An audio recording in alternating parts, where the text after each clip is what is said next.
Well, I want to thank everyone for joining us this evening for our third meeting of the My Brother's Keepers Task Force, convened by Mayor Coleman and myself. Thank you again so much for your participation, for your engagement. Tonight we are going to review the preliminary first draft of the report. This comes to us after first meeting with community and community organizations that touch young men of color, parents, adults, over 500 young people throughout the summer, and conversations that we've had around this table. And so we wanted to bring this report to you guys first, for you guys to not just look over, but actually take a deep dive in, pull out your pens, make the edits, make the feedback so that the report that we release on October 14th is representative of this task force, representative of the things that we heard from the young men at the forums, and representative of what we heard when we engaged the larger community. And so, again, we thank you. We're going to make one small change to the schedule. We're going to move reflections of the youth summits up before we do the MBK overview, because we think that, well, the most time will be us going through the report, led by Keisha and Dr. Moore, who is en route. And so the reflections is just something we wanted to open up. Didn't know how many folks here got to attend any of the 4 summits. We were very proud. Thank Keisha Jenkins, and all the staff that worked so hard to put those on. Like I said, throughout the summer, we had over 500 young men participate, over 90 males trained and as facilitators, some around this table, so thank you. But we were very proud, and we think that we received very helpful, engaged feedback. And so with that, we're going to open it up if anybody had additional reflections, and then I will turn it over to Dr. Keisha Jenkins to walk us through the report.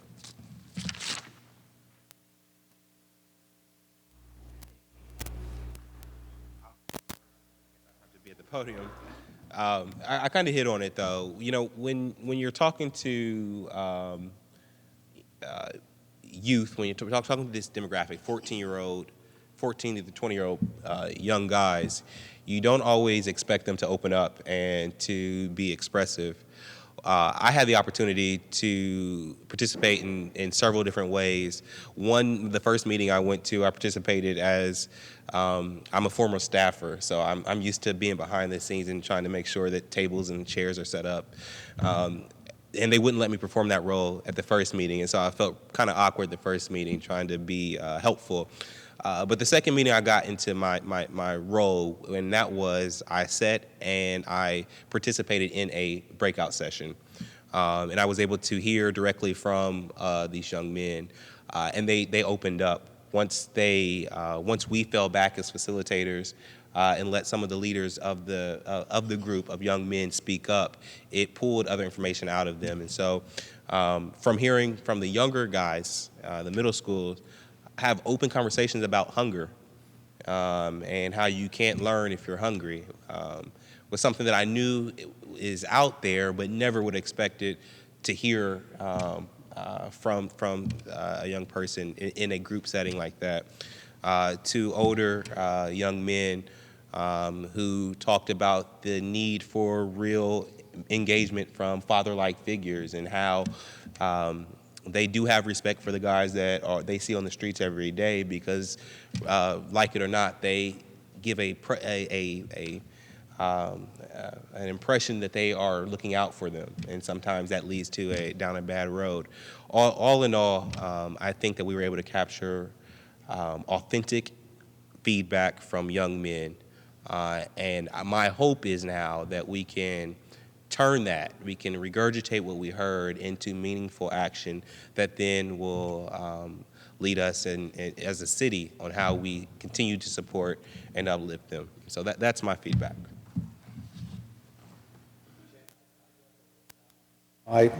We had a chance to spend some time together at one of the forums as well.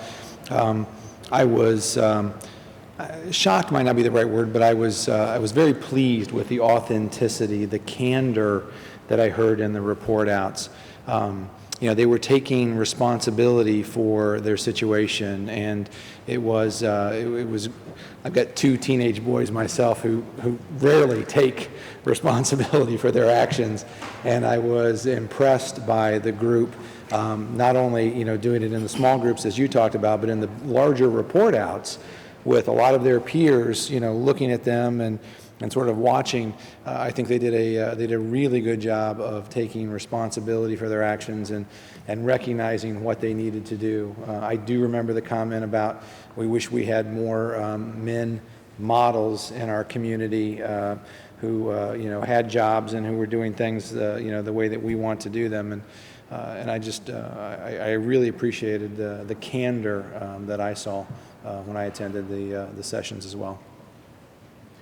I had an opportunity to attend the summit at West High School, and I was equally impressed by the responses from the young men.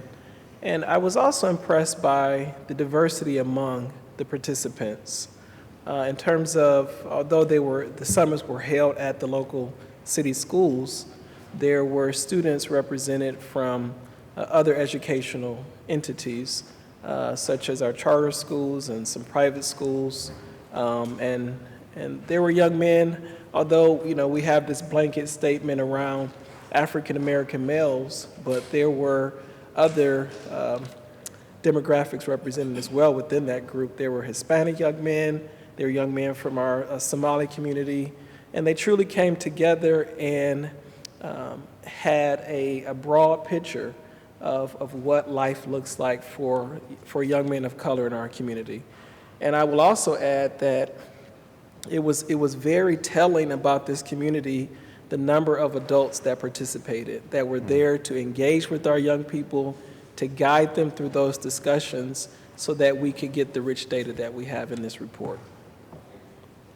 I was at the Southside meeting, and I expected the candor and the authenticity.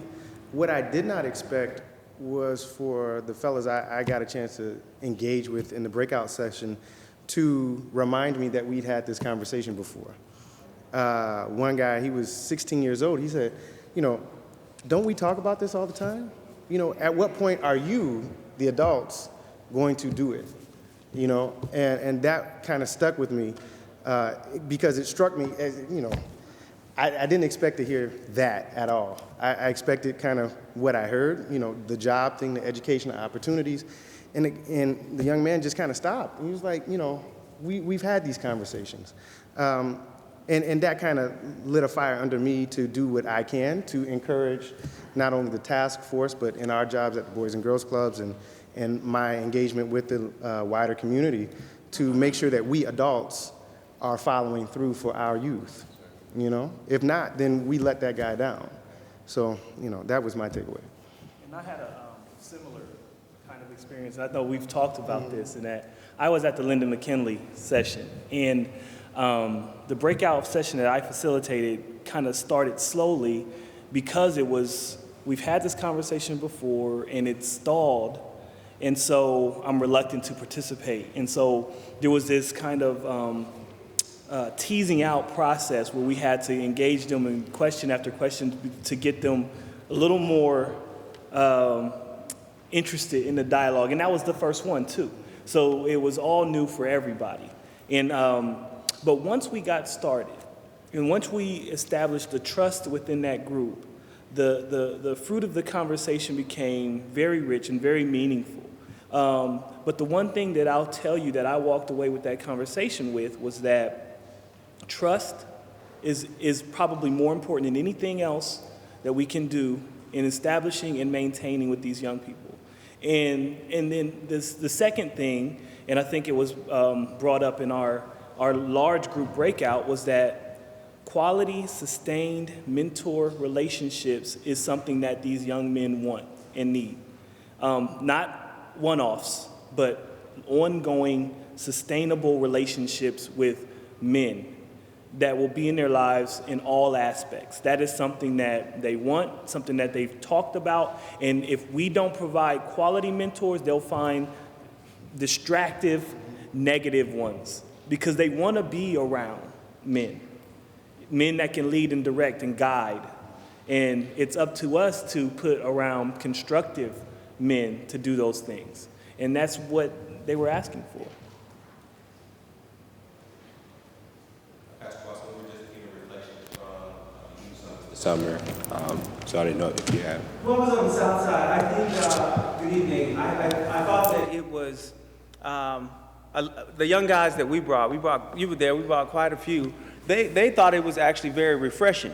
A number of them, I didn't hear the idea that we've talked before and we talk too much and we need to do something.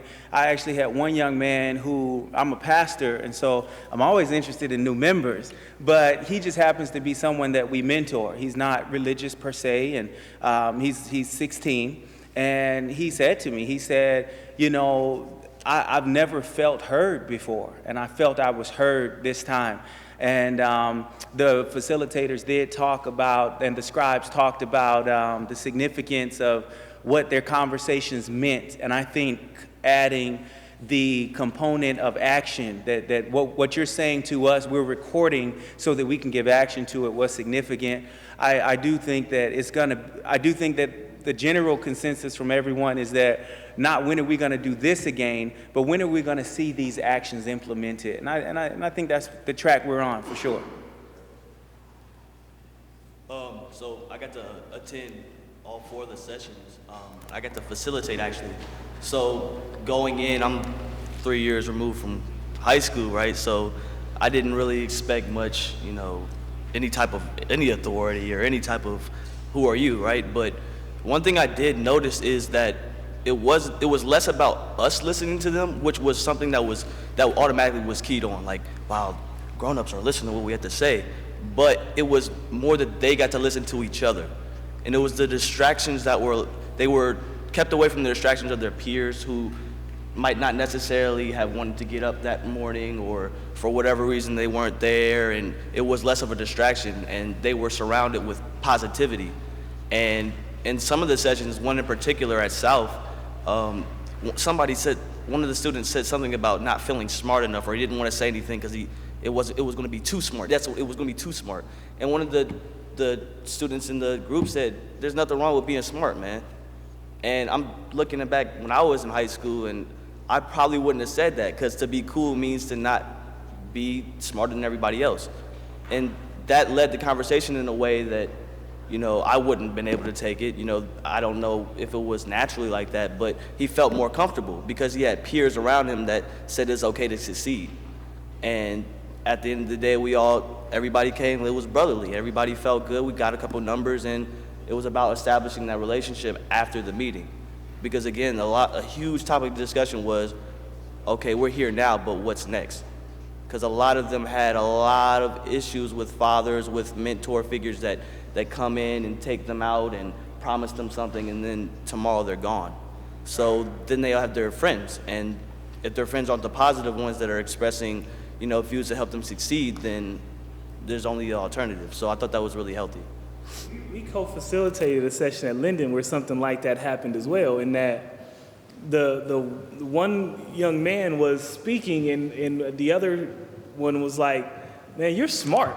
He was like, and he was like shy about it. Like, you know, he wasn't proud of that fact that another young man called him smart. He kind of turned into himself like, but we were like, "Nah, you can, you know, puff your chest out. You got this is your opportunity to shine, and your peers are recognizing you as a leader amongst this group." And so we ended up making him our spokesperson for the share out because of that fact, and he did a wonderful job, and he learned something about himself because his peers identified something in him that had always been there, but maybe had not been recognized.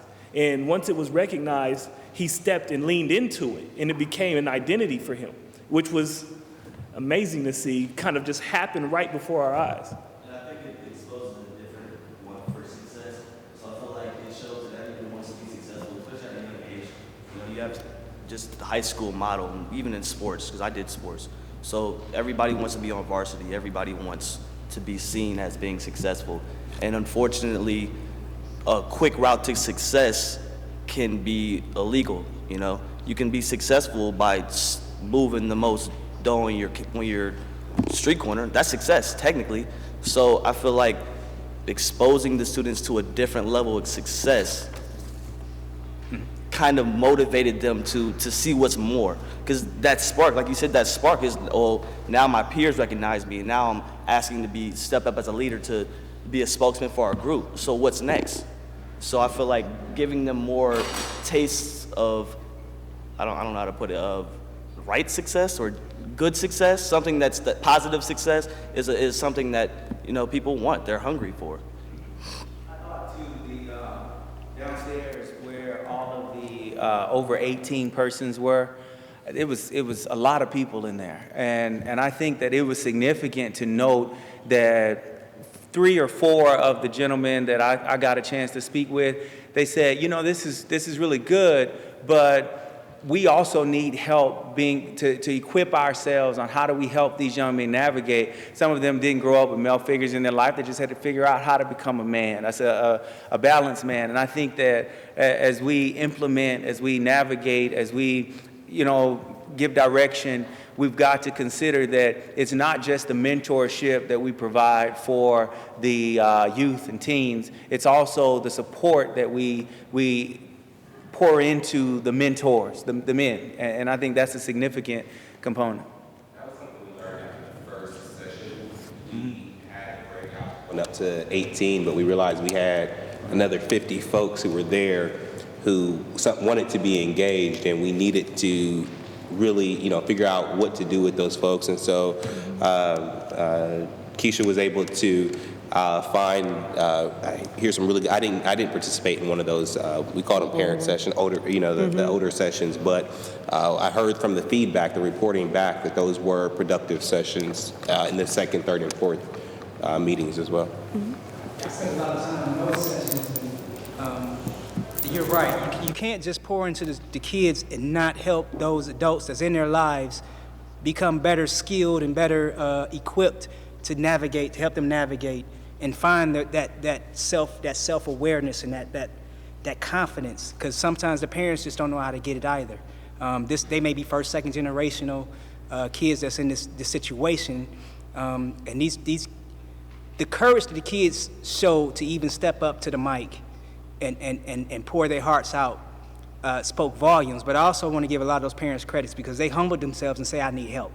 And they came to those sessions open to receive what was given. And they didn't come in criticizing, you don't teach my baby this, that, and the other. They came in very open and receptive to the messages and the tips and the information that those parent sessions gave them. And I was really intrigued by that because I spent a lot of time behind the scenes, but those parent sessions were very, very fruitful.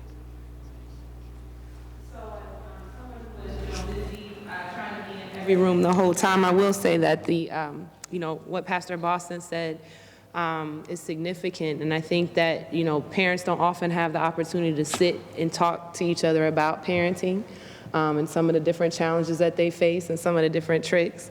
Mark knows that I'll call him from time to time, ask about the girls, but we don't often have the opportunity to do that, and so I think that was powerful for people, and I think that our facilitator, especially during the last 2, was really skilled at not, you know, being judgmental or putting people down, but having sort of an open dialogue where people were, you know, chomping at the bit to chime in. So I felt like that was beneficial. Anybody else have any other reflections to add before we move on?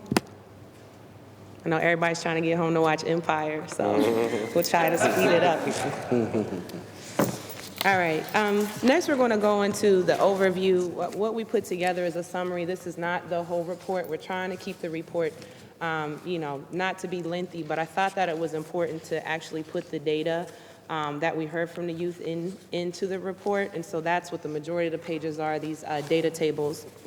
And, you know, we didn't record these sessions. The notes that we have gathered were what was captured by the facilitators in each group on a flip chart, which we then transcribe. So other reports have more, you know, direct quotes from youth, but we we don't have that recorded, so I don't want to put words in people's mouth.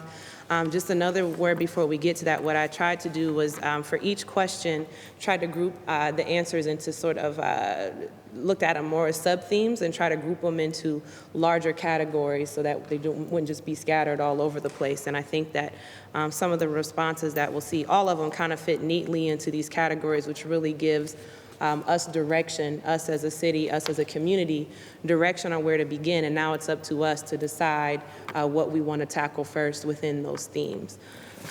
So just briefly, we have a table of contents in the front. And basically, for those of you who weren't at the summit, what we did was the beginning of the summit, everyone was in the same room. We kind of announced what the agenda was for the day. Then we split the kids up into different rooms, age groups 10 to 12, 14 to 16, 16 to 18, and then 19 to 24 after the first summit when we had older students attend. And then we had the adult session, which was comprised of anybody 25 or older. We split the students into breakout into smaller groups once they were in those larger rooms so that all the 10 to 12-year-olds could look around and see the other 10 to 12-year-olds engaging in the conversation. So they weren't wondering where their friend was that they're not in a small group with. From there, we took them through a series of questions, and the first questions that were asked were, what does living a happy, healthy, and productive life look like to you? And the facilitator's role was really not to be, to direct them in the answer, it was just to listen and capture what they said. So if you're looking at the table of contents, you'll see that the themes that bubbled up from their answers were choice, opportunity, and freedom. So this was really the ability to set their own goals, pursue their own goals, chart their own course, and have support doing so. The next theme was communities' desires and needs. So this was more of the external, I would like safe parks, or I would like a safe neighborhood, I would like more recreation, those sorts of themes. The other one theme that came up a lot was people that care about each other and have fun with one another. Another one is education, the fact that they want education to be relevant. They feel that schoolwork is not engaging, sometimes too hard, and if it's not engaging, then it might be hard. But also the supports to get good grades and to graduate and earn credentials. The next one was financial stability, which was expressed in all different kinds of ways, such as basic needs, having food, good, healthy food, having a job, a career, being an entrepreneur, being debt-free, having some financial management skills. The next one is physical health. Obviously, being physically fit, regular doctor's visits, all those sorts of things. And then healthy relationships with others. And so this was really about that peer mentorship, either near peer or adults, really having someone there that's in your corner and kind of providing a pathway for you. And then lastly, this one's a longer name. I tried to capture everything, but positive self-image, outlook, behavior, and good mental health. So a lot of this talked about anger management, coping with stress, not getting down on yourself, not taking things too seriously, being okay with trying and not always succeeding, and then just having a behavior that leads to success. A lot about motivation, staying focused, and all of those sorts of things. So that was number one, question one. Question two is, what is a major obstacle of living a happy, healthy, and productive life? And really all of the answers, and so this was, let me back up. So after we asked them the first question, what does a happy life look like? They then had to list all the obstacles to attaining that life. The same thing for healthy and productive. And then whichever one had the most reasons, the most but whys for being an obstacle, that's the one that we ranked as being their number one obstacle. And so in question two, three themes really bubbled up, and that was education. They realized that that's important to get to wherever they may want to go. Relationships and community, so again, those external sort of things that may be beyond our control, relationships with others. There was a lot in this category about negative interactions with police, racism, all of those things, and lack of role models and mentors. And then finally, personal development, which some of that relationship stuff bleeds into this category. But again, the sense of motivation, being able to set goals, attain them, and then how do we govern ourselves? How do we resist some of the negative things that are in our environment and leadership qualities?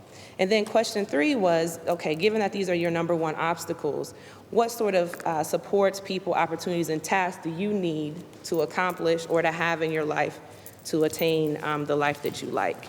So I just wanted to give you that brief overview. The table of contents kind of guides us through that. And then, so that's how how I try to categorize the data. So if we turn to page 5, that's when you first start to see the data tables for what living a happy, healthy, and productive life looks like. And so all I did here was, again, try to capture what they said into a few key phrases, and it really broke out into those 7 categories that we just went through. Question 2 is on page 7, and again, these are the number 1 obstacles.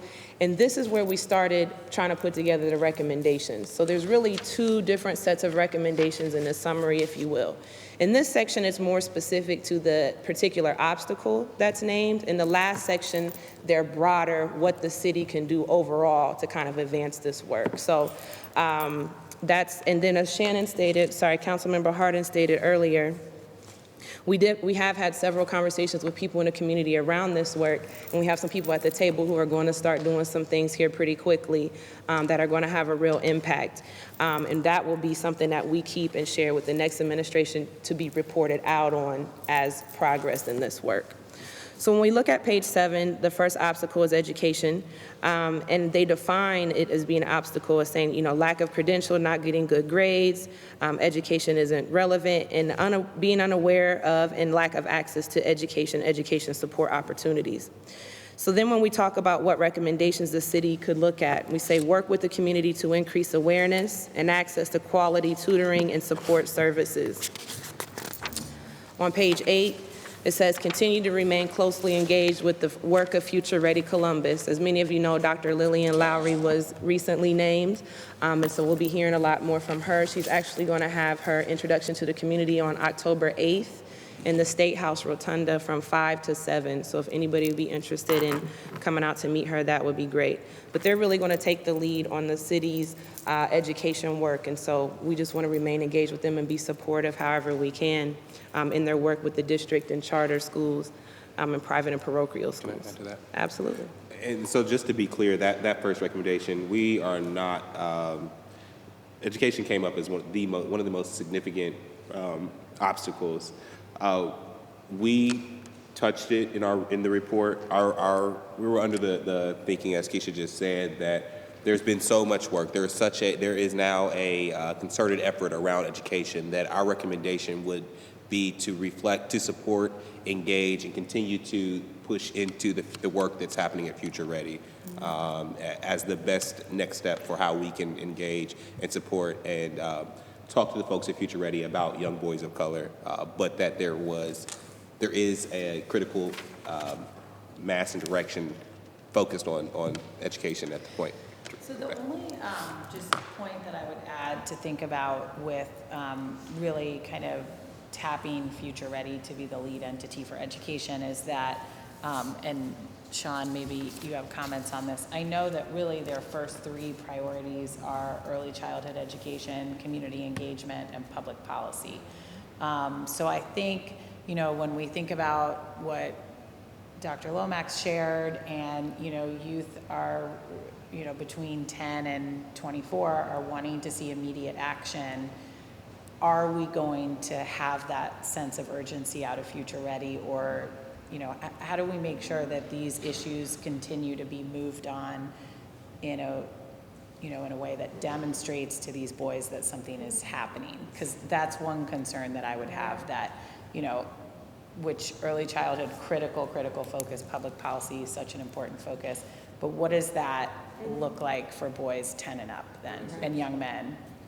So we just had this conversation yesterday, so I'll let Sean feel that one. So it's interesting that you say that, right? So as you know, and many of you know, I have a personal vested interest in school-age youth, and that is particularly those that are at risk for dropping out and not being successful in achieving their goals that they want in life. And most research would indicate that that is 10 to 18-year-old young people. As it relates to Future Ready Columbus, and the conversation that we had yesterday was that while the big picture focus initially for Future Ready Columbus might prioritize early childhood education, what we don't want to have happen is a lost generation that we don't focus on or don't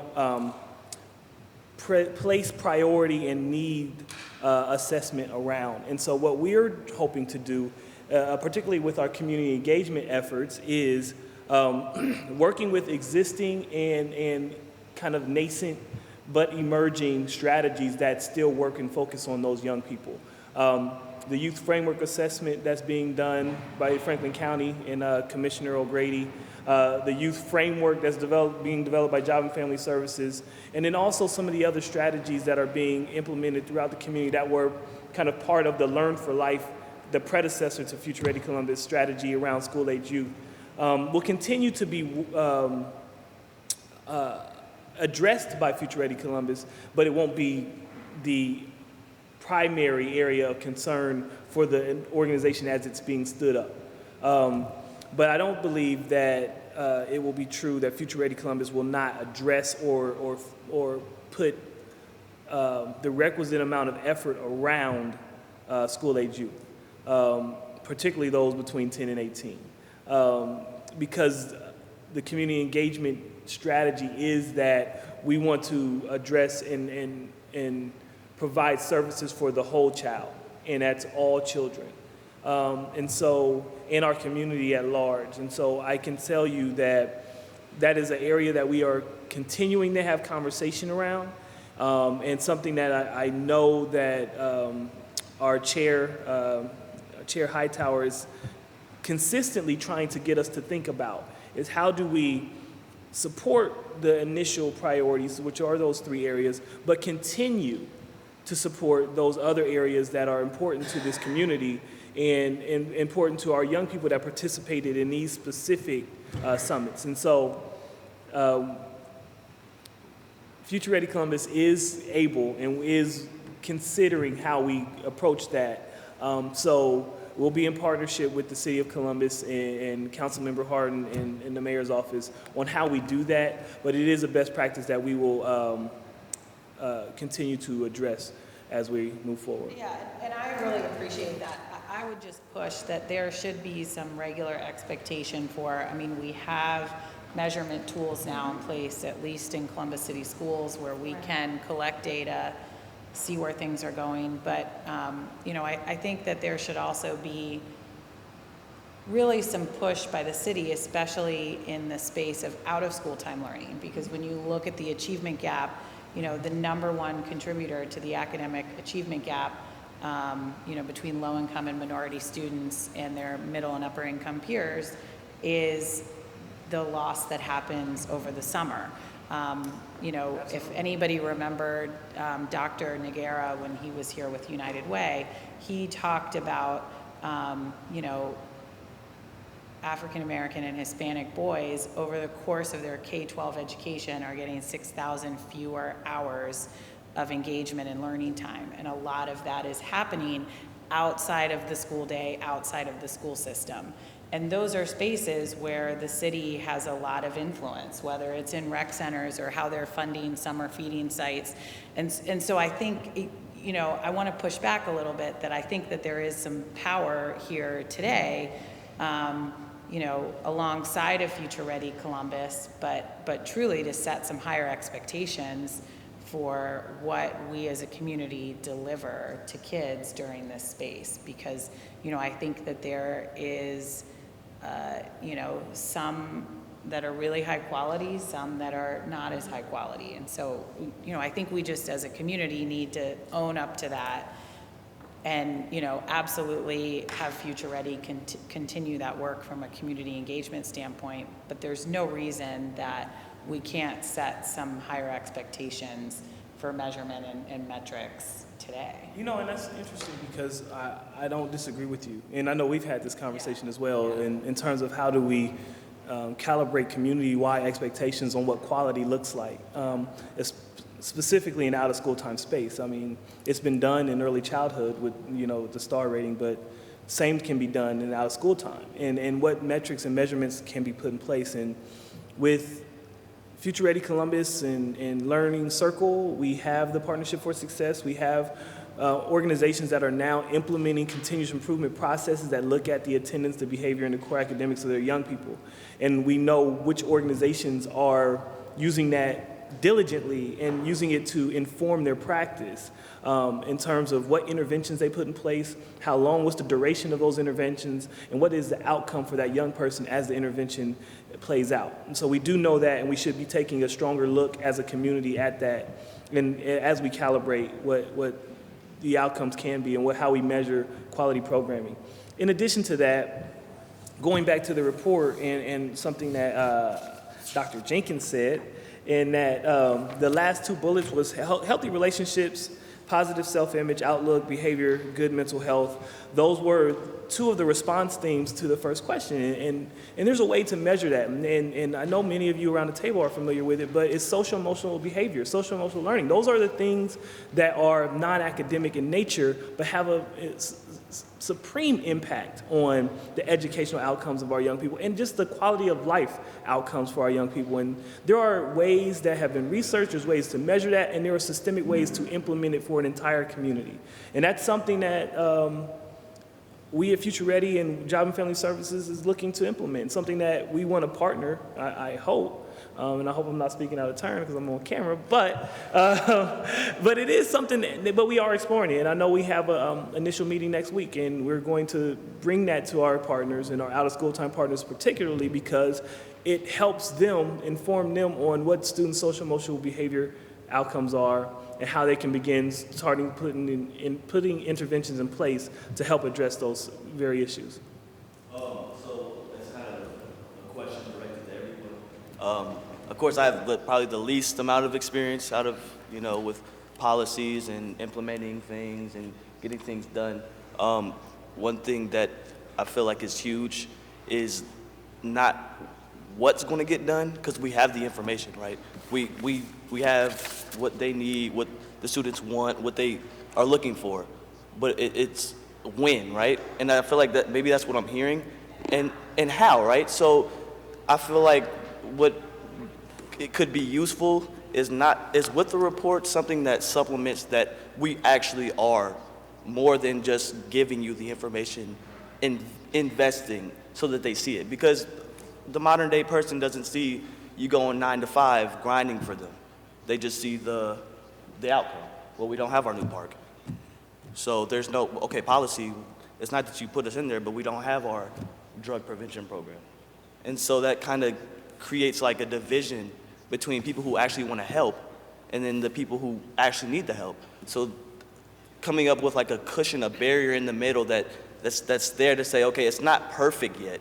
This might not be that 3,000 square foot park that we promised, but it is that 1,500 square foot plot of land that's being developed, and we're having community events on it, and as it's growing, now our kids have somewhere, that type of deal. So is there a plan for a supplementive process? How's it roll out? Yeah, while we're waiting on the actual meat, the appetizer for the dinner, that type of deal? That's a good. I Got a lot of experience. What I'm hoping, and I think the report provides stimulation and conversation, and hopefully it'll bridge gaps between organizations. We're fooling ourselves if we think one organization is going to have the rippling effect. It's going to take private, public, higher ed, K-12, a number of different entities. I'm hoping that I think what is helpful for me in the work that I do is that we have a framework in which we operate. And I'm hoping that we'll think about a collective impact framework. There are a number of resources that not only in this community but across the country that we've been putting into proven outcomes for not just males of color but communities at large. However, one of the biggest things that I found when I look at schools, low-income schools or those 90-90s, high minority, high minority, low income, but students do well, is there's a lot of collaboration. So using a collective impact framework is really a framework that we can use that foster collaboration. And one reason why we got to think about this is that one thing we know about community organizations, and I've heard the term and it's used loosely, but organizations make it because entities are not functioning optimally, and what we call social entrepreneurship. And so I'm saying that I think it's quite important in terms from the governmental resources and maybe the philanthropic resources, is a collective impact framework is suggesting that Boys and Girls Club can't do it by themselves. And in order for you to get this pot of resources, I need to see a multiple organizations, private, public, that is involved in it. Because when you look at some of these things, they indirectly impact kids, but it's not directly. And they're talking about their families, they're talking about jobs, they're talking about all types of things. And some of it goes beyond the scope of a school, some is aligned, some of the things go beyond the scope of Boys and Girls Club, but it's important that we have all of this and kind of look at this as an ecosystem. We are shaped by this ecosystem, not one individual. I know people who have strong families come from middle-class kids and their kids incarcerated. But it's a whole ecosystem. It's teachers, it's parents, it's neighborhood, it's family, it's peers. It's a whole ecosystem. And so if you use this framework around collective impact, which we know has been used and is highly acclaimed in DC right now around the program in Cincinnati, and I know you're very familiar with it, because a lot of communities are beginning to say, how do we get multiple organizations? And let's identify a single problem or or 3 or 4 different things that we're going to focus on, and really put our energies and resources. Like, for example, I know the mayor's office have resources, grants for males of color. Well, rather than give one single organization, say, nah, I'd rather give a bigger pool of the pie, and we might even get the philanthropic community to contribute, but we got multiple organizations working together rather than competing against each other. And it fosters, in my opinion, collaboration, coordination, and consultation in many ways.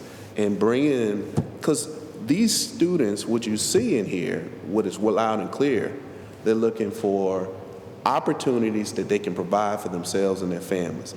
And because they don't have them, they don't have safety. And it's just like a rippling effect. How do we get the police department involved in the same collective impact to move the envelope? Or if not, we'll be writing another report next year doing the same thing. We'll have a sole, single source organization having impact, but it's not having the kind of rippling effect. And I encourage us to think about this from a collective impact. But what I know, that is the hardest thing. It's not the kids. It's going to be hard for organizations to say, you just give me the money and I'll do it. When they're only going to, at best, they may have some good results, but they're not going to have the collective impact that we all want to have. In the schools, we can't be afraid. The schools need to be equally connected to it. And it's clear the schools can't do it by themselves. They've never been able to do it by themselves. They're fooling themselves if they think they do. And to kind of think about it. So my position, and I'm going to shut up very soon, but I want to say this because I've sat patiently and I've been in meetings all day, so I got a lot to say. And, but nevertheless, is that the hardest thing is how do we put we before I? And that's the biggest challenge. Even within schools, we have silos that people don't work together. And the places for Ohio State to win the national championship, it was team. It was team. It wasn't just one single quarterback, it was a team. that won the championship. So I want us to keep that conversation, and maybe it's a process that we can think about. What is it that our organization want to focus on? And it's going to focus on, and we get a multitude of organizations who focus on some of these broad areas and to collaborate, because the collaboration is, if I would say, before I get into quality, one reason why we focus on the quality of the program is because we're saying that that's going to be the sole source. But if you think about it as an ecosystem, even if you don't get quality mentor, I know people who got the best mentors in the world, and the kids still don't listen. So it ain't just a mentor. I don't want people to walk away and say, it's just a mentor. Because I know kids who come from affluent families, and they call me all the time at Ohio State and say, how can I get this boy to do what they want? It's a whole system. So that suggests that the family calling me, they recognize that they need to go and get other forces. And so when we focus on low-income kids, we say that's all they need is a mentor. They need more, and all kids need more than just a mentor. We need to think about this whole ecosystem, and I think collective impact is a good framework for us to think about using, and it has the potential to render the kind of outcomes. If you think about Jeffrey Canada's work, it's a collective impact kind of approach. It's not just the school, it's the healthcare system, it's public health, it's the private, because he couldn't do it if he didn't have American Express and all these other people doing those kinds of things. So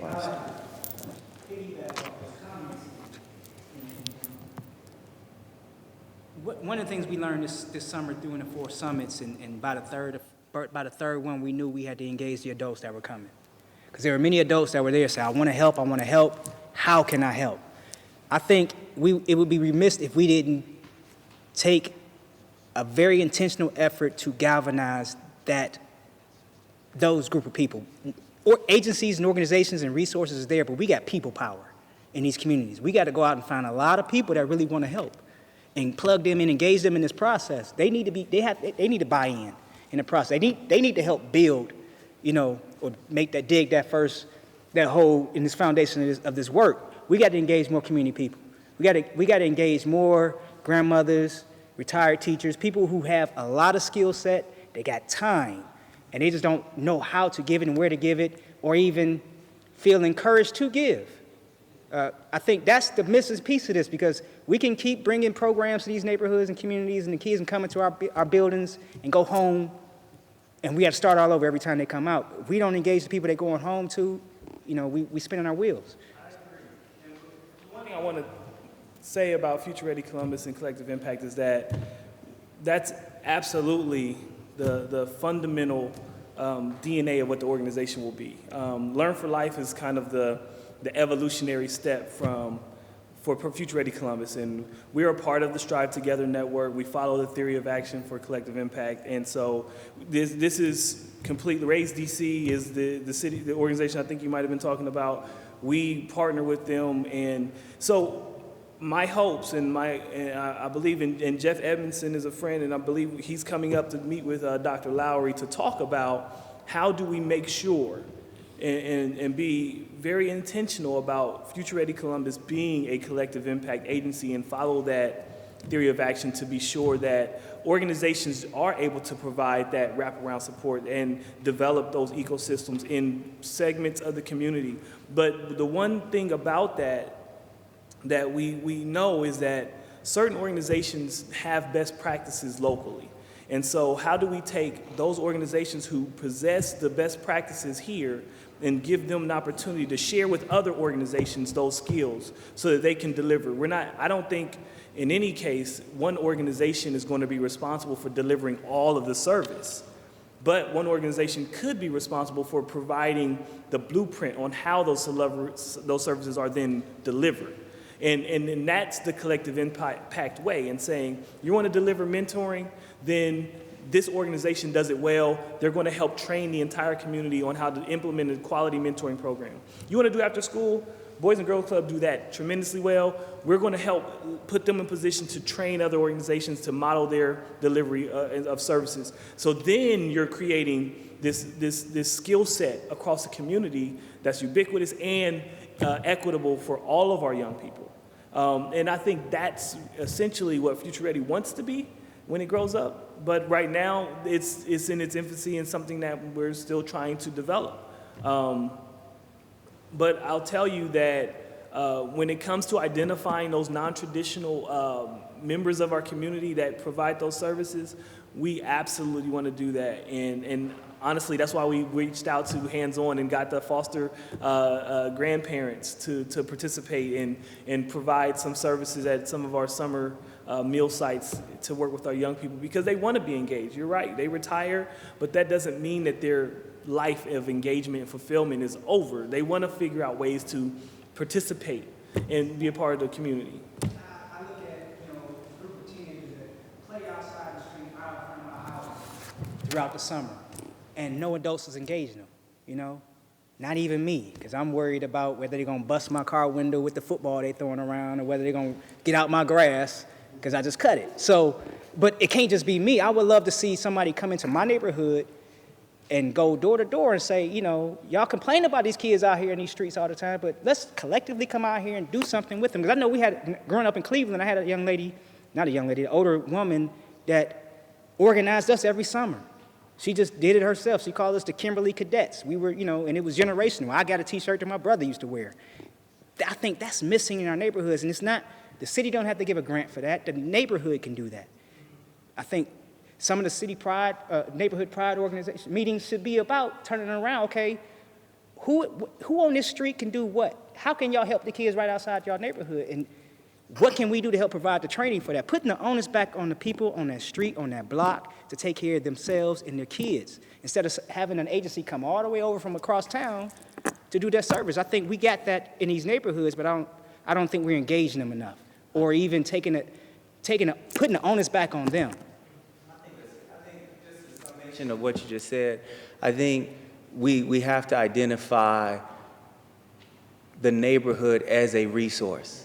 We're not just looking at agencies that have lights on, that open their door to provide a service. We have to look at the neighborhood itself, the community itself. When I say community, I don't mean generic. I mean the city, the different parts of the cities, the streets, the areas. We have to look at them as a resource. And I think as we look at them as a resource, we're not trying to figure out how much more money they need. We're trying to figure out how to close the gap on making sure they know that they have permission to make a difference. And I think that's a significant component that we could do. Impact. I think that, our taking responsibility as a city is us acting as conveners. For each level of that conversation, there is a conversation that has to happen around service agencies. There's a conversation that has to happen around the business community. There's a conversation that has to happen around us as institutions, and I would compare the city as an institution with other big institutions like OSU, and there's conversations that have to happen around the neighborhood, but I think there's only one or two conveners that could pull all that together. And I think the city is one of those that has to step up and has to take some real ownership in the whole wraparound of that and facilitate that. And so that's something that we want the report to push the city. That's To take that role. To take that role, to make sure that we understand, that we make that commitment, that when I take this report to City Council and get the City Council to my colleagues to adopt it, that they understand that that's the commitment that we're really asking them to make above and beyond the black and white ink that is going to be on the paper, that's the commitment to our young boys, that we will be the convener for this larger conversation and to push these things forward. And before we move on, I appreciate everybody's comments. And Rebecca, thank you for calling that out about the out-of-school time. And Tim, thank you for your question about the when and the how. And I have to tell you that as somebody who's working on this, I struggle I want to be very specific because there are some tangible things that we've discovered that we can do right now that will have an impact and that we're working on implementing.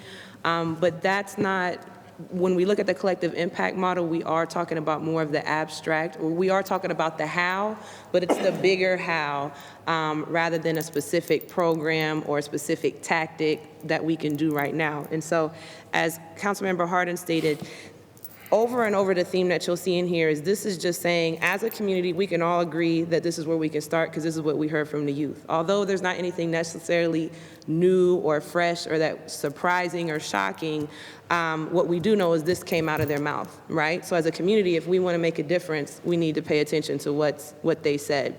And now, as Councilmember Harden said, we need to be the conveners of those conversations. We're not the experts in these spaces. Folks sitting around the table are experts in these spaces. And so what we want to do is convene the conversation to hear from them about what are the gaps and who is filling that gap. And if not, the city can be helpful in identifying ways that we might be able to do that. But as Councilmember Harden said, that happens at several different levels. So as Corey stated, there's things that the community can do.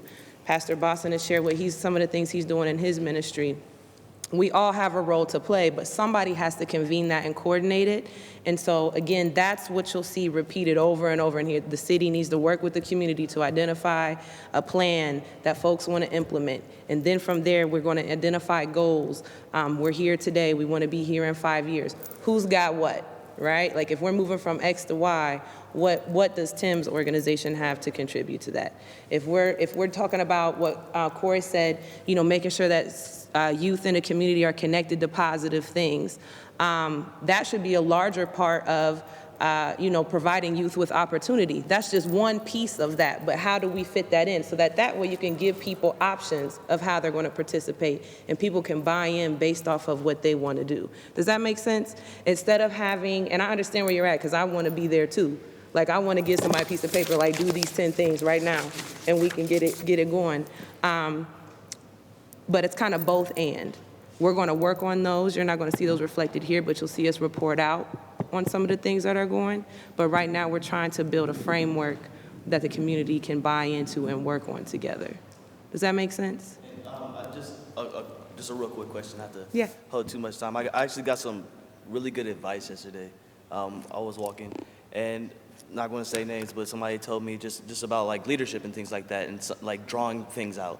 So when you're walking, you know the direction you want to go, and people come and support you and come alongside you, whether they choose to or not. But a lot of times, those people can be drawn out of because of necessity. So you're walking along, and someone sees that you need something, so they're forced to come, and whatever the situation may be. So maybe a tactic is instead of, asking, which is, of course, this is like, it's perfect. Like, we're understanding what they want, but also moving and forcing those things to come out. Because there's like even with youth, I'll speak on myself. Sometimes I'm just not going to do it until I have to. And unfortunately, the roles of leaders are of those people who care about those people and don't want to see them, like you're saying, don't want to see them, that lost generation. They don't want to see that. Unfortunately, those people are living their lives when they're not classified like that. They're just Joe and Harry. They're not lost people. They're just making it through. But as those leaders who see it, what are maybe some of the ways we can draw, what's an expression? Like draw the sheep to the water. Get them to come the way, because it's not, you can't force anybody to do anything. You got it. And and that's why I feel like I get kind of frustrated a little bit, because I would just do it. Like you see it, do it. But what are some of those things that we could start that leak those people out? Like these youth summits, we're perfect. We start getting the leaks of just those brilliant students who I honestly just really didn't know existed. I was sitting here talking to some of these students, and they were brilliant. The way they can tell you about their story and understand the depth of it at age 15 and 16. So you draw out those people already. So what are some of those other things that could come alongside those to be like magnets to draw the rest of those community, those leaders? That's kind of my question. Well, that's something that we definitely, are, sometimes the process is slow, but your point is well taken. And, what I can say is that as we do start to move on those things, we'll make sure that we're reporting out on that. And if you have ideas of your own, that's what this is all about. The ideas can't come from us necessarily. One thing that I did see throughout the Youth Summit and just this process in general is if you make a specific ask, people will come. A lot of times, to your point, people want to help, but it's more like, well, how do I help? What do I do? Where do I start? And so what we're trying to do is create a framework where we can plug people in and say, Tim, you want to work with the youth? You've identified these students. Here's one of these 5 things that you can do to help advance that or to grow that. And that's what we're trying to get to. So we welcome all input and feedback for sure. I'll add to that, Tim, too, that in going through the feedback, we are able right now to identify what I call low-hanging fruit of things that we can do today. As a result of as a result of what came out of these summits. We have 8 of those. Our concern, the question now is that something that we put down on specifically in the report that shrinks folks or think that, okay, well, that's all they're going to do. And so so I hear you loud and clear that it would be nice to point to and we're going to do this out of this recommendation, but I don't want to stymie someone else's ability to say, but we can also do this and have that. And so I think that it's still worth conversation about how we then, because when we release this report, and we are genuinely listening to your feedback because you guys are releasing this report. You're giving it to me and to the mayor and to the city, but it's coming. So this is your, we have to understand it, but understand that's what the conversation needs to be about. How do we get the intended outcomes, which is an entirely engaged community behind a set of something, but with also showing very actionable items as proof that we are listening. And it's meeting in the middle or figuring out what's the best way to articulate that. And I think that we're still open to how we do that. So with that, we will continue to be open. I'm going to move on because we're running over, like way over, but that's good. That's what we need to do here. Everybody's input is valued. So as we roll through, if you have more comments, let us know so that we can capture them. So when we go on to the second main obstacle out of 3 that the youth identified, it's relationships and community. We're on page 8. And what they're saying under relationships with communities, that there's a lot of fighting, violence, and bullying. There's a mutual lack of trust between youth and police. There are negative community influence, and there's racism and racial profiling. And so under things that the city should consider doing under this to address this obstacle would be to develop and implement an anti-violence campaign that would promote nonviolent conflict resolution, as well as increase awareness and access to resources aimed at reducing violence. Build on the APPS program to map hotspots of violence and work with community members to proactively connect and engage youth with resources as necessary. Develop and create positive interactions between youth and police, and continue strengthening the city's work in making it a welcoming city that's smart and open and diverse, and the best place to live, work, and raise a family. These are kind of broad, and the city has had programs over the years that kind of touch on each of these.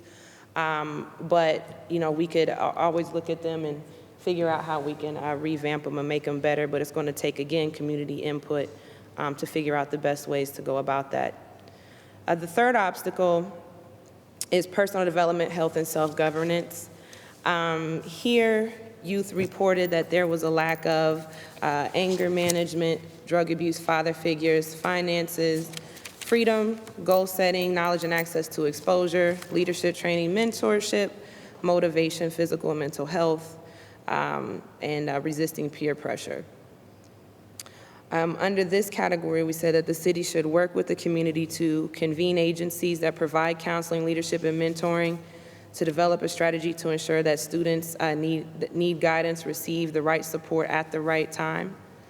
We know that there's a lot of different definitions of mentoring, and it kind of depends on the group of students that you work with. Some folks envision it as 24-hour life coaching. Other people envision it as taking you to the movies once a month. So the only way that we know if something is beneficial is to identify the student's needs and try to meet those needs in an individual, in as personalized way as we can.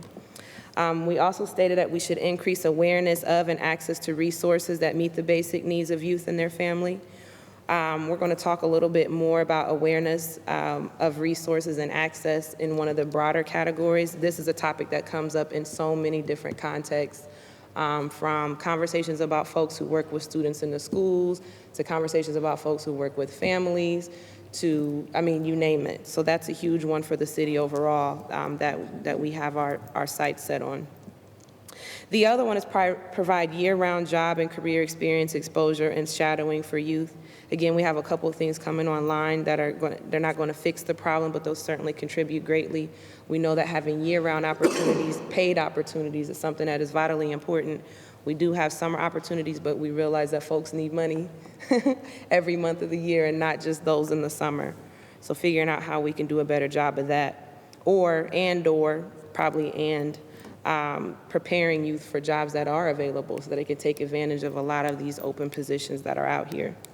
Also, convene agencies working with former offenders to develop strategies to ensure they have real opportunities to lead productive lives once they re-enter society. And so one thing that came up a lot in our conversation here about youth and workforce and safety and violence are all the issues that former offenders face, from the challenges in finding housing to employment to just the miseducation is probably the biggest thing. People thinking that they can't vote. The only time you can't vote is when you're incarcerated. People thinking that they can't get financial aid for school if they have a felony, but really that's only if you have a drug offense. So there's a lot of different pieces of education that we need to make sure that people get. So those kind of wrap up the more specific recommendations that we have around these three main obstacles. The last one is more of a listing of the supports, people, opportunities, and tasks that youth stated that they need to to lead the lives that they want to lead. And you can just peruse through those. They're repetitive of what we've seen in the other categories, but this is the sort of a comprehensive listing of everything they said, as sub-themes. So I'll let you look at that here in a minute. And then we stop on page 11 for a second if we pause. At the bottom, we talk about summing up how the city could further MBK efforts. And this one, thinking about how we place this in here, but this is more of the process piece. This is more of, okay, we heard what they said, now we want to try some things. How do we manage that? What does that process look like? And that's what this just little blurb tries to kind of touch on briefly. And so basically it says that we should look at the three number one obstacles that we had, which were basically external to the person, internal to the person, and then education. And we as a community should decide one or which one of those we want to address first. From there, we should convene working groups of those who are experts in that space to better identify what the gaps are. So when Councilmember Hardin, one day I'm gonna get that right. When Councilmember Hardin stated that we have 8 things we can do right now, we learned about all of those from talking to people like you. We didn't just sit in a room and come up with it. It came out in conversation, and so we really see the value in that, and who knows better than you what you need to advance your work. So once we convene those groups, what we would want to do is identify the gaps in services or service delivery. Then we'd want to develop and implement a strategy to better coordinate our work to identify the gaps. We'd want to monitor the results of that, and then we'd want to make adjustments as necessary to make sure that we're continuously improving. And then we want to use data to actually report out, and we want to have set goals. An example that I think of that I think everyone is aware of is Columbus 2020 and how they set these 3 goals based off of, we're here today, we want to be there tomorrow. And as Dr. Moore stated with collective impact, it's less threatening. You're not saying you all have to just hold hands and do everything together, but it is saying we're all trying to strive for this goal. So what's our individual piece, and how can we learn from one another and leverage our work to get there? And then finally, we want to say that as we see success, we want to broaden the focus to other vulnerable groups. We don't envision this being just focused on African American males forever. None of the programs or recommendations or benefits are exclusive to African American males. It's just a starting point. And so I want to be clear that everyone is aware of that. So the last part that we have here on page 12 are sort of the next step recommendations. And these are the broader ones that I think the city can start to do. So some of them are a little bit repetitive of what we said before, but these are just the broader ones. One is to appoint a point person in the mayor's office to lead and oversee this work. If the city is going to be the convener, we definitely have to have someone whose job it is, or one of their job responsibilities is to pay attention to this effort, convene those working groups, bring the community together to identify what we're going to do next and how, and report out on the things that we're doing. The other one is to strengthen the community's one-stop shop that identifies and connects residents with programs and services. So again, we know that in multiple arenas, people always state that they're not aware of the resources available and or how to access them. We have Hands On Central Ohio that used to be First Link. Most people, I would say, remember the name First Link. They have no idea what Hands On Central Ohio is. And so that's a problem, right? And so 3 things that we think that would need to happen in order for Hands On to be the linchpin that actually connects everyone would be to have a campaign that lets every service provider know that they need to be registered and keep updated information. Make sure that anyone who interfaces with the community or answers phones from the community is aware of Hands On Central Ohio, what it does, how it can enhance your work, what it means to our customers. The same thing for the general population, knowing that Hands On Central Ohio is available. And then also making sure that Hands On has the capacity to serve the volume of inquiries in a timely and consistent fashion. We know that sometimes our services, we have to stay on hold for a long time to get an answer, and we all don't have the luxury or the wherewithal to stay on the phone for long periods of time to get another phone number.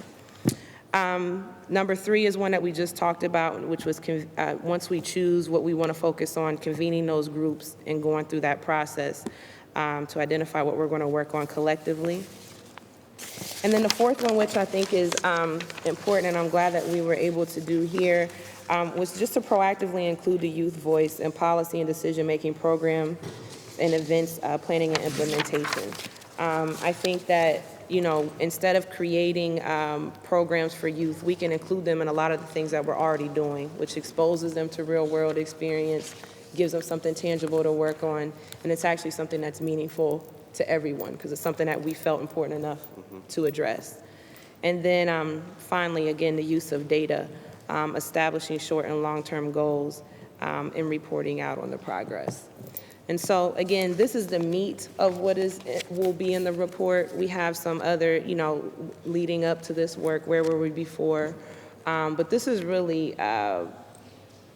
where we think we want to head. Again, although it may not be, we're trying to strike that balance between being specific, but also not being short-sighted or restricted in what we think we have the capacity to do as a community. And so this is where we are right now. So, are there any, I know this is a lot of information, but I do want to ask, is there anything that strikes you as missing, anything that you felt that you heard or witnessed, or from your experience in your day-to-day that we're overlooking? Again, this is very high level, but I'm open to, I would love to hear anything that you think isn't included. Just one quick, I know you touched on it in the report with services to support offenders and reentry, but I think we've got to look at, I saw an RFP come out 2 weeks ago from the county, and when they reported the number of youth last year that were incarcerated in Franklin County, it was about 1,400, and over 1,000 of them were African American. And so, and that same RFP was for a workforce development program that would target up to 50 youth and be funded with $20,000. So I think,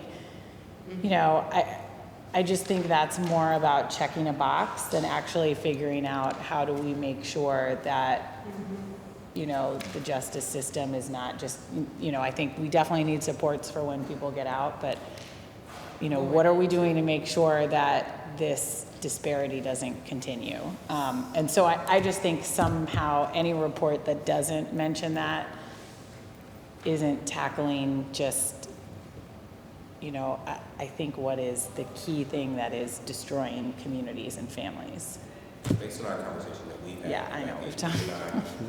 After I read that recommendation, I put a little arrow to say, we have to talk about reform in the system with that, around that point. And some of that is the short term versus long term. That's a long term conversation it will take several different levels of stakeholders. But I think that you're right. We'd be remiss if we don't.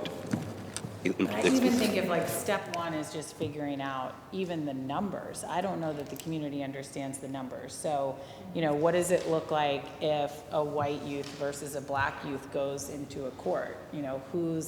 It's much more likely that, the black youth will end up, taking a plea and having a, crime on their record. And so at least, I don't know that we even totally understand. So that's, to me, a short term.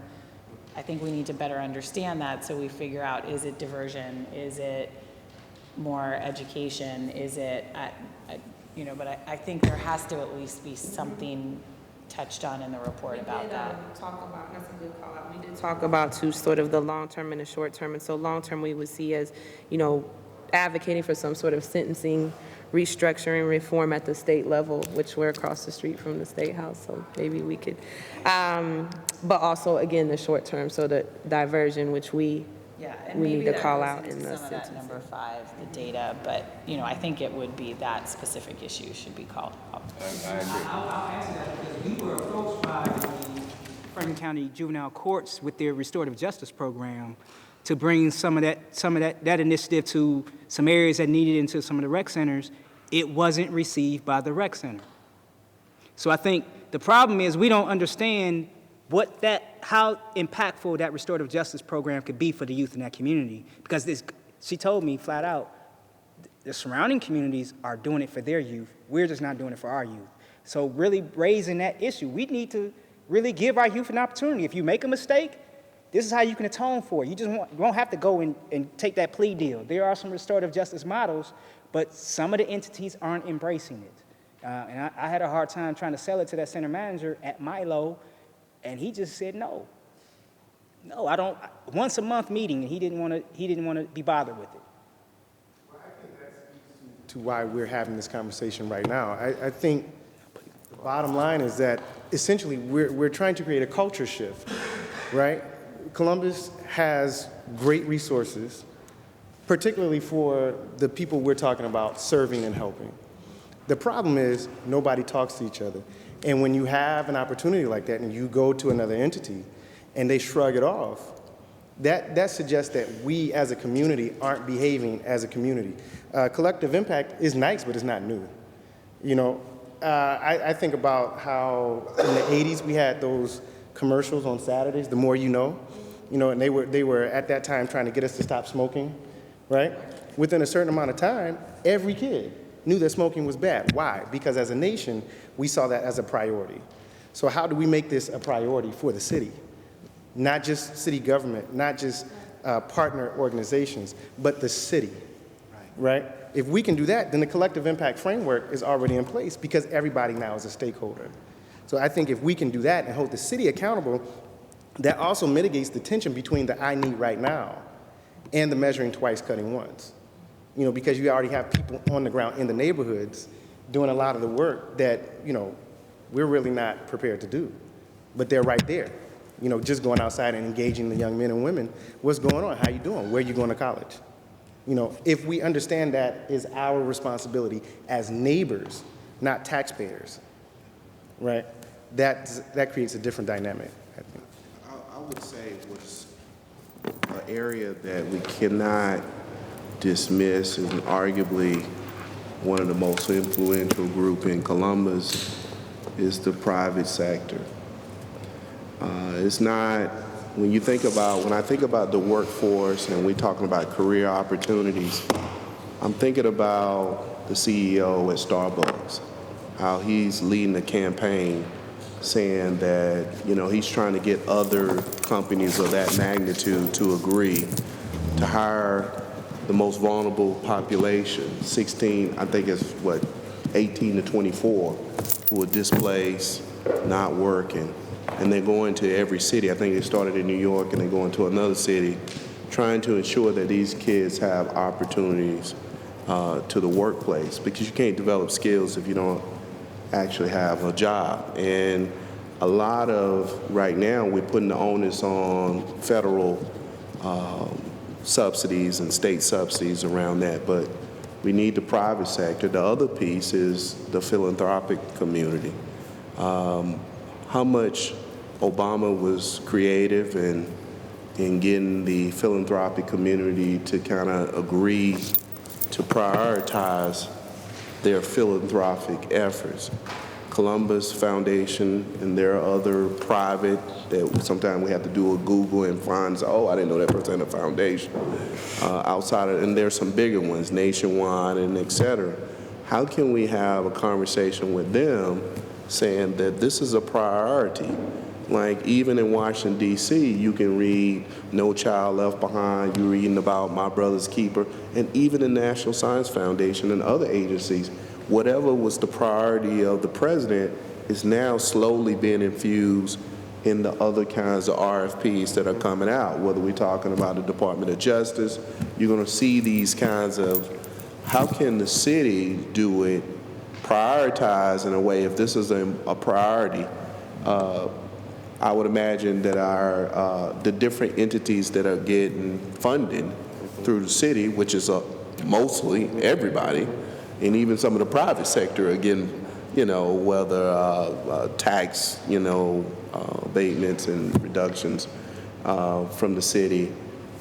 How can we get people to say that this is an issue and we prioritize? In terms, it's hard to get the city to do all these other things, but if they can get their own agencies, which they have within their purview, to say, this is a priority, let me see your 60-day plan or your 30-day plan. How, I forgot the agency that he said, the Rec Center? Rec Center.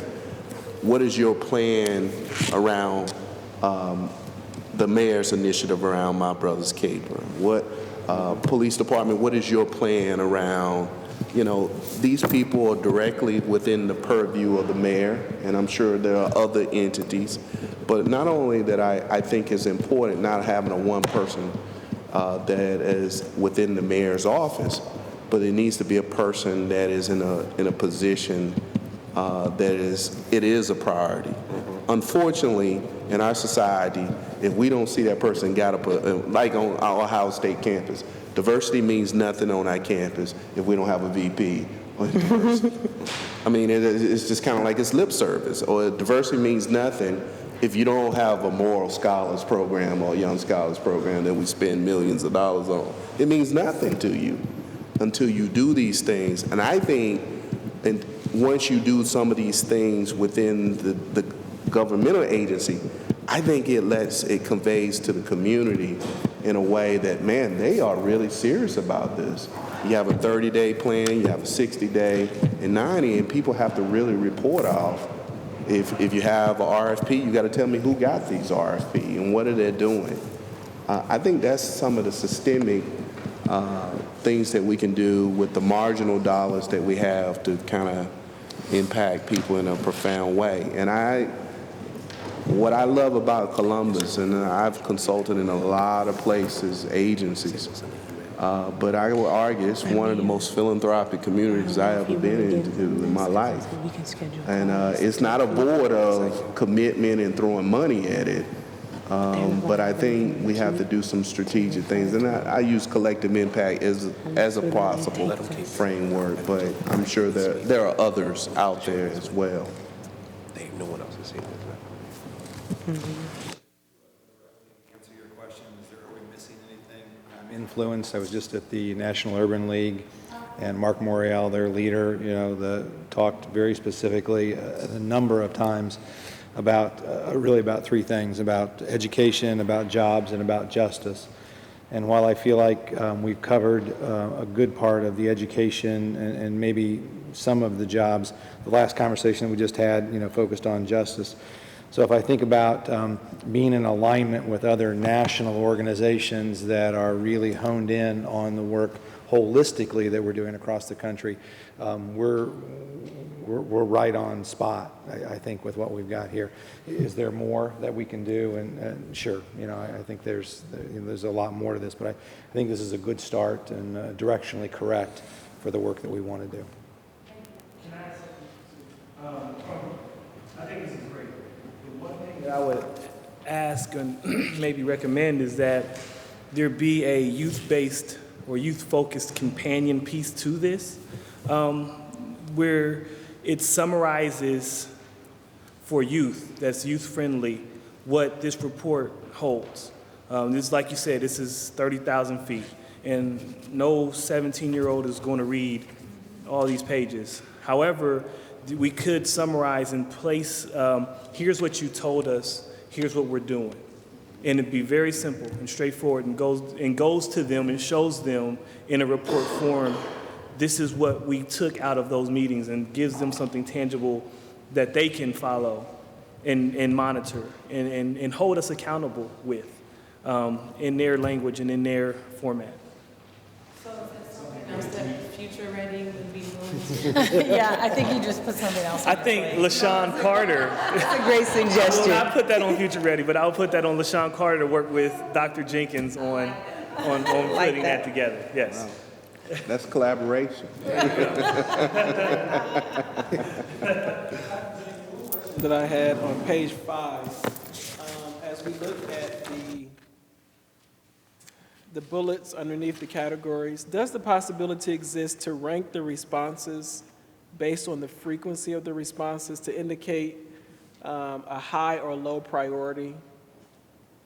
And I say that because it says that it's listed in alphabetical order, but as I go through it, well, that's not always the case. Those keywords aren't there. But if it were listed in high versus low priority based on the frequency of the responses, someone reading it would say, okay, that's most important to them. That came up the most. Just offering that as a thought, as a possibility. Yeah, we can look into that. I think that part of the challenge is that anytime I'm just going to offer this and you can let me know because you might have a good suggestion about how to address it. Part of it is that some people, some of the facilitators, as is human nature, everyone doesn't go about the exercise in the same way. So there are some instances where, so for instance, what does a happy life look like to you? Healthy life, productive, were 3 different questions. So there are some places where maybe people didn't do the productive life question, or maybe they only did. So then it kind of skews how often education bubbles up. You see what I'm saying? Because maybe it didn't, education, if you didn't do the health question, you might not capture that in the productive life or in the happy life. And so I'm willing to go back and pull that data, pull it in that way. I have the ability to do that, but I don't know how accurate it will be in terms of saying this is a higher priority versus that, because some people may not have gotten to that question. And then the other question I have on page 8. Yes. Under number 2, it says that youth reported relationships in community as the #1 obstacle, and they describe relationships in community as an obstacle in the following ways. And B says mutual lack of trust between youth and police. So I guess if these are words coming from the youth, is it okay for us to have them speak on behalf of the police? Because if it's mutual, that means the police said it. This is one of those verbatim captions from the chart. How would you rather represent? How would you suggest listing it? Yeah, because that reflects perception of the kids themselves. They feel like they're not trusted by the police, and maybe not in turn, but because of the tension in that relationship, they also don't trust the police. So I think that's, because I got that in my group, and I did flesh that out a little bit to kind of understand in the same way I think that you're asking. And I think it's important that we have that there because of the social justice piece, but it reflects their sense of safety when police are around. If they feel that the police don't trust them and they don't trust the police, then whenever that environment meets or those entities meet, there's no safety there. There's an inertia.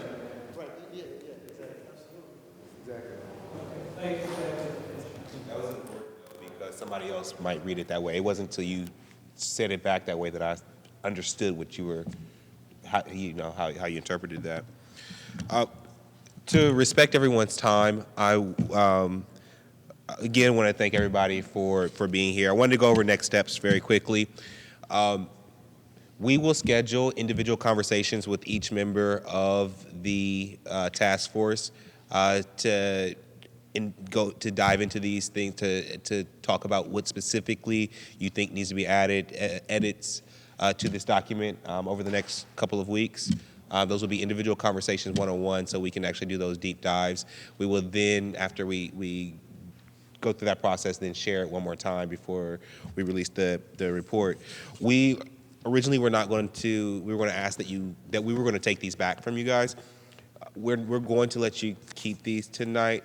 We really do ask that you keep them to yourselves. We have not shared this with our other stakeholders, including the mayor and my colleagues and on council, so it's imperative that we keep this close as a working task force until our work is done. And I think that's when it should be fairly judged, is once the work and your input is then added into it. After that point, so we have a lot of work to do between now and October 14th, and when we will roll the report out. We'll roll the report out in 2 steps. The morning of October 14th, thanks to a partnership with the Boys and Girls Club, we'll be at Ohio State University for a youth summit to kind of report back to the youth. So Sean, your comment about having a youth version document, it'd be nice to, if that can come to fruition, that's where that would be. Right. Stuff to the graphic designer. True. So. But whatever you select, it would be nice to make it be very simple in a way that you can almost put it in your wallet. Like an infographic or something, yeah. And so, can I so on the Youth Summit, we'll be looking for adult volunteers. The students, we're going to have 150 high school students from Columbus City Schools, and they're going to go through a life planning process from approximately 9:30-ish to 11, probably not that whole time, but we would like to recruit at least 75 adults, anyone who wants to come and be a part of that life planning process. And then Tim, I actually need to reach out to you because in the afternoon, the principals have specifically requested that the youth share how they're going to actualize their life plan with current college students. And so we want to recruit 150 college students so they can have a one-to-one conversation. So I was just about to ask if, I mean, Dr. Moore is here, right? Like, just the huge. They put it on you. They put it on you. Okay, They ain't put it on Dr. Moore. They put it on you. No, I'm just saying. My question was going to be like the partnership. I didn't know if it's going to be at Ohio State. Like, there's so many, black male students on campus that will be down to. There you go. Start texting. Oh, perfect. So we will encourage, invite, and we will share that information with you guys. That will be tailored to the young men.